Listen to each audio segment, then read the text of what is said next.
Hello, and welcome back to another story time with me, Miss Molly. We are continuing to celebrate Jewish History Month, and we will be reading A Moon for Mo and Moe by Jane Breskin Zelban. Mo and Moe are two very similar boys who live in the same street in New York. One is Jewish and one is Muslim. When you're watching this video, I want you to look for ways that these boys are similar. How do they celebrate? How do their families interact with each other? What kind of foods do they eat?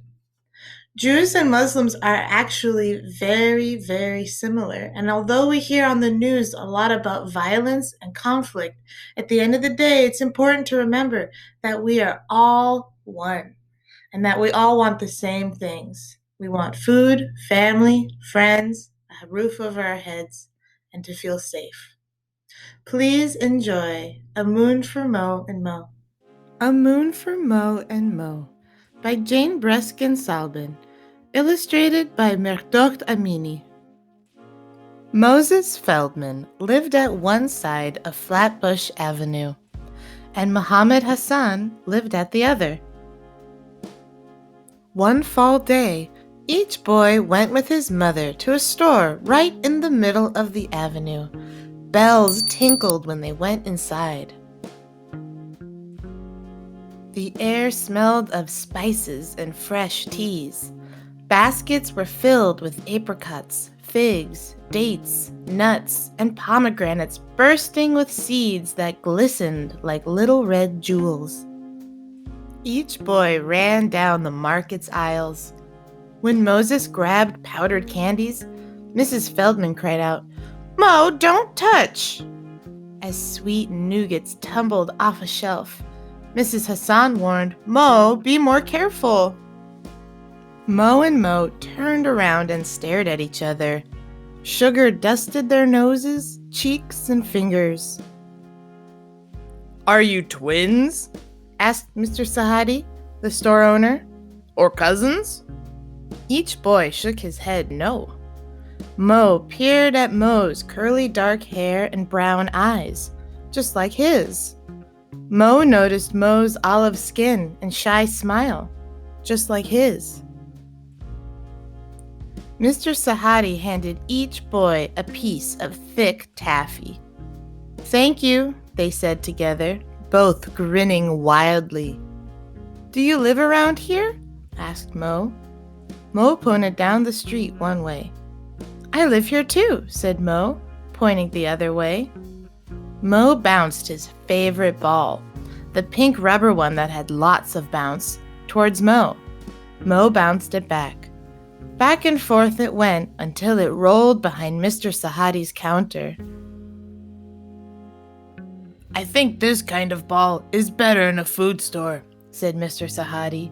He gave them each a large falafel ball, still warm, stuffed inside a fluffy pita bread.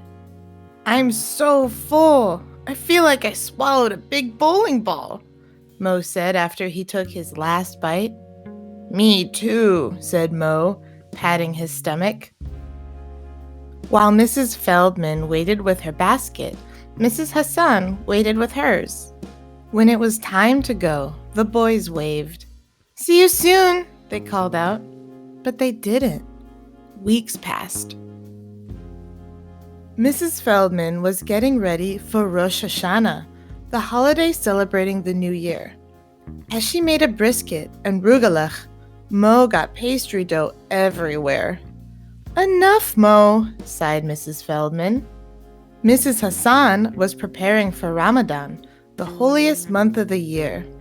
As she roasted lamb and made mixed date cookies, Mo spilled chopped dates on the floor. "Enough, Mo," sighed Mrs. Hassan. Finally, their mothers decided to take a break and brought each boy to the park. The boys were surprised to see each other. "Racy to the playground," yelled Mo. "On your mark, get set, go!" Mo yelled back. They climbed, swung, and played hide and seek.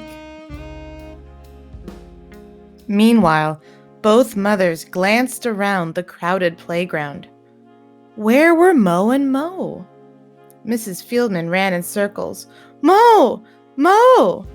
Mrs. Hassan was also frantic. Mo! Mo! Fearful moments felt like endless hours. They decided to search together. That's when they found Mo and Moe. Happy and muddy, the boys looked up from digging. Each mother held her son and cried tears of joy. You are the sun, moon, and stars, Mrs. Hassan said to Mo. And everything in between, Mrs. Feldman said to Mo. And then the mothers hugged each other. As they all walked home, Mo and Moe asked, Can we have a picnic in the park later? Both mothers nodded. At sundown, they feasted under a leafy tree. Mo brought date cookies crumbled with almonds.